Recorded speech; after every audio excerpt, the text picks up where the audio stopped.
অবশেষে ডিসিশন নিয়েই ফেললাম যে এই গাড়িটাকে বিক্রি করে দিচ্ছি, এই গাড়িটাকে দিয়ে দিচ্ছি অন্য কারোর হাতে। প্র্যাকটিক্যালি ইচ্ছা, সত্যি কথা বলছি, মন থেকে বিক্রি করার ইচ্ছা ছিল না এই গাড়িটাকে।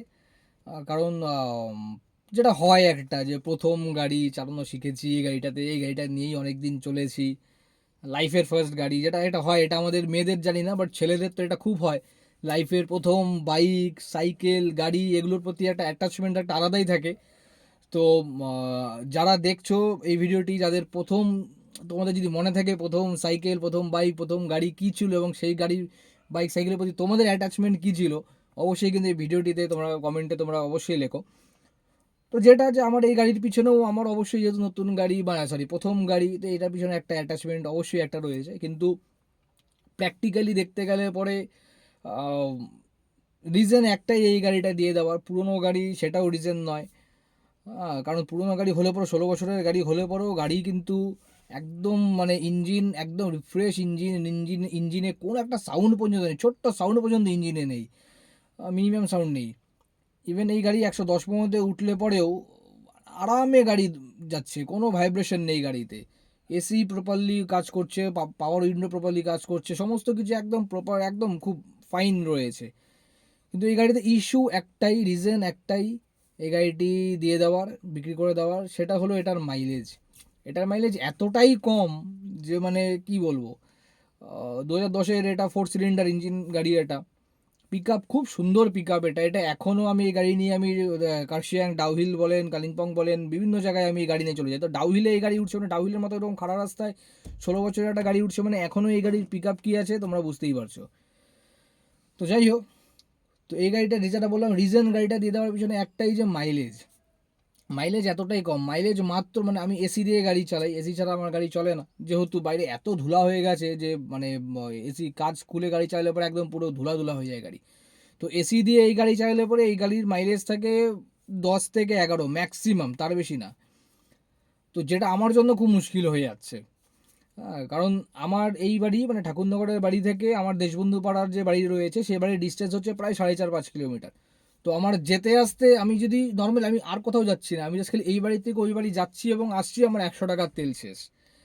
আর আমি যখন কাজে বেরোই, কাজে বেরোলে এবার গাড়ি নিয়ে যদি কাজে বেরোই, আমার 70-80 কিলোমিটার মিনিমাম গাড়ি চলে।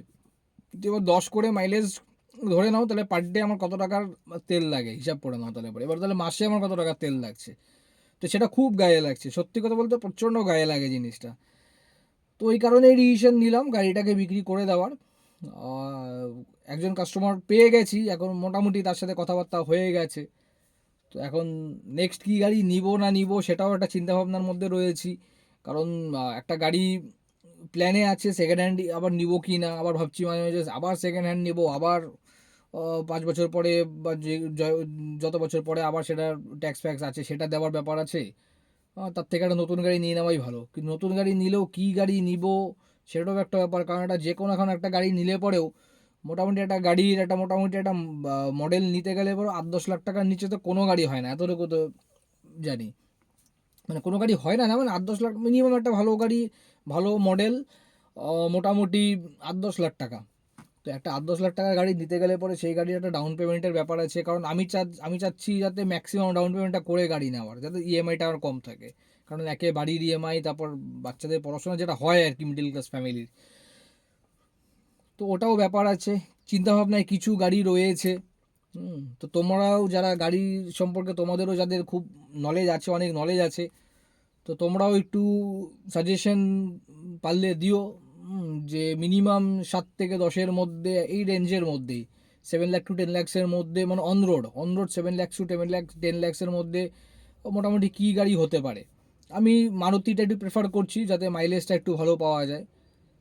তো তাছাড়াও যদি অন্য কোনো গাড়ি যদি এই রেঞ্জের মধ্যে থেকে থাকে, তাহলে পরে তোমরা অবশ্যই, তাহলে তোমরা একটু সাজেশন করো আমাকে, তাহলে পরে আমার একটু কাজ করতে সুবিধা, মানে সরি, আমার চুজ করতে সুবিধা হবে।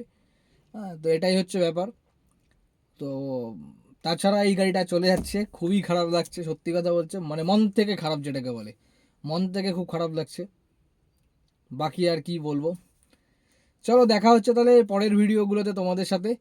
ততক্ষণ এর জন্য টাটা, বাই বাই। আর তোমরা কিন্তু অবশ্যই তোমাদের ফার্স্ট যেটা বললাম প্রথমেই, তোমাদের ফার্স্ট গাড়ি, বাইক, সাইকেলের যে মেমোরি যেটা আছে সেটা কিন্তু অবশ্যই শেয়ার করো। এবং অবশ্যই 7 to 10 লাখ অন রোডের মধ্যে কী কী গাড়ি তোমাদের মতে ভালো হতে পারে, পারফরমেন্স ভালো মার্কেটে রাস্তায়, তোমাদের কী সাজেশন আছে সেটা কিন্তু অবশ্যই তোমরা শেয়ার করো। ততক্ষণের জন্য চলো টাটা, বাই বাই।